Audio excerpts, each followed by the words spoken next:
Rondo, 8 kills deep. The tactical execution has been flawless, the positioning is pristine, and only 5 survivors remain on the map.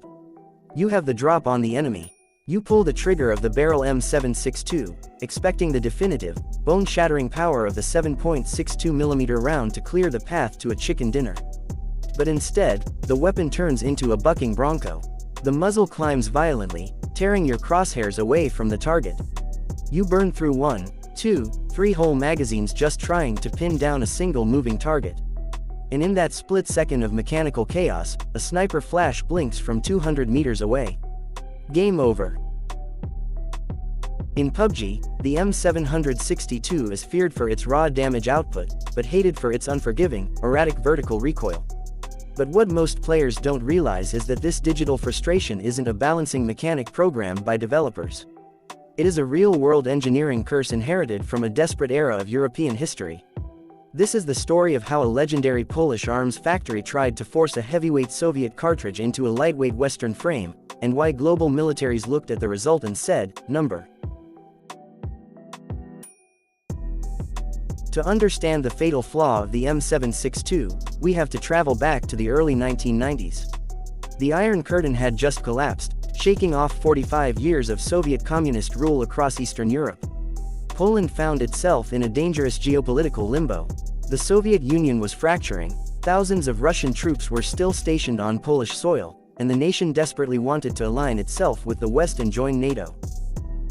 But a military alliance isn't just signed on paper, it is forged in logistics. Poland's state-owned arms manufacturer, Fabryka Broni Radom, faced a monumental crisis. Their entire military infrastructure was built around manufacturing standard Soviet Kalashnikovs chambered in 7.62 by 39mm and 5.45 by 39mm. NATO, however, demanded standard compliance. Every infantry rifle had to use the lightweight, high-velocity 5.56 by 45mm Western cartridge. The factory was built to pump out 70,000 rifles a year, far more than the cash-strapped Polish army could ever adopt. To survive, Radom had to design a completely new rifle that could appeal to Western markets and secure lucrative international export contracts. The engineers at Radom didn't have the time or the budget to design a rifle from a blank slate. Instead, they took their finest existing platform, the WZ-88 Tantal, and completely re-engineered it. In 1996, they unveiled the Karabin Szturmowy Wazor 96, globally known as the Beryl. At its absolute core, the Beryl was a masterfully modernized, born-again Kalashnikov. It retained the ultra-reliable, long-stroke gas piston system of the AK series, but it was heavily optimized for the 5.56mm NATO round. The Polish engineers did something revolutionary for the late 90s. They added a rigid, quick detachable Picatinny rail directly over the receiver cover, solving the classic AK problem of losing zero with optics. They added an ergonomic, modern handguard, an integrated vertical foregrip, and a robust telescoping stock. When chambered in 5.56, the Beryl was a dream. It was incredibly precise, highly controllable, and saw heavy, successful service with Polish elite forces in the harsh environments of Iraq and Afghanistan. The platform was a triumph of Eastern reliability and Western modularity. But then came the paradox. As the Beryl's reputation for extreme reliability grew across the globe, international security forces and foreign militaries began approaching Fabryka Broni with a specific request. They loved the modern ergonomics, the top-mounted optics rail, and the tactical handling of the Beryl platform, but they didn't want the 5.56 NATO round. Many developing nations and elite counter-terror units were sitting on billions of rounds of cheap, highly available, harder-hitting 7.62 by 39mm Soviet ammunition. They wanted the modern handling of a Western rifle, but the raw barrier-penetrating stopping power of an Alaska 47.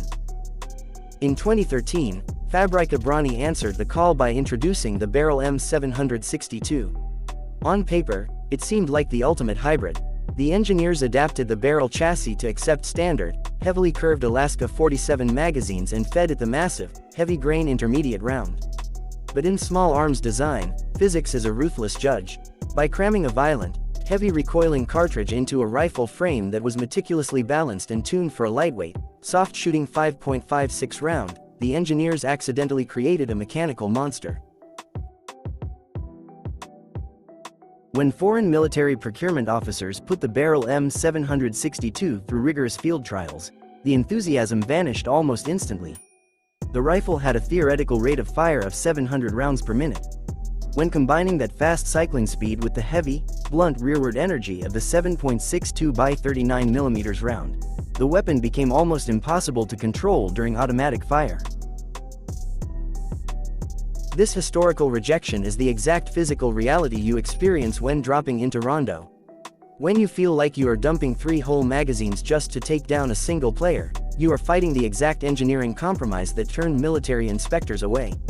The high damage profile of the M762 means that if 3 or 4 bullets hit the chest, the target drops instantly. But landing those consecutive shots at mid-range requires an elite level of mechanical mastery. Because the weapon lacks the natural stability of the M416 or the predictable, heavy chug of the standard AKM, the bullets spray wildly across the target's silhouette. You aren't losing because the gun lacks power, you are losing because the gun's rate of fire is actively working against its own stability. To effectively pilot the M762 in high-tier survival situations, a player cannot rely on standard habits. You have to treat the weapon like a wild, untamed animal. You must rely on micro-bursts, vertical drag techniques, and absolute precision attachments like the compensator and vertical foregrip just to simulate basic control. But in the hands of a creator who understands the survival mindset, a military rejection becomes a legendary high-risk, high-reward challenge. The Beryl M762 may have been too aggressive for standard infantry forces, but in the close quarters, neon-lit corridors of Rondo, its raw, unmitigated violence can tear through armor faster than almost anything else on the grass. You might get sniped at the finish line by a camper waiting out the final 5, but the 8 bodies left in your wake are absolute proof that while the military couldn't handle the Beryl, the Silverscar Lab can tame the beast. If you want to master survival, you have to adapt to the broken mechanics of history.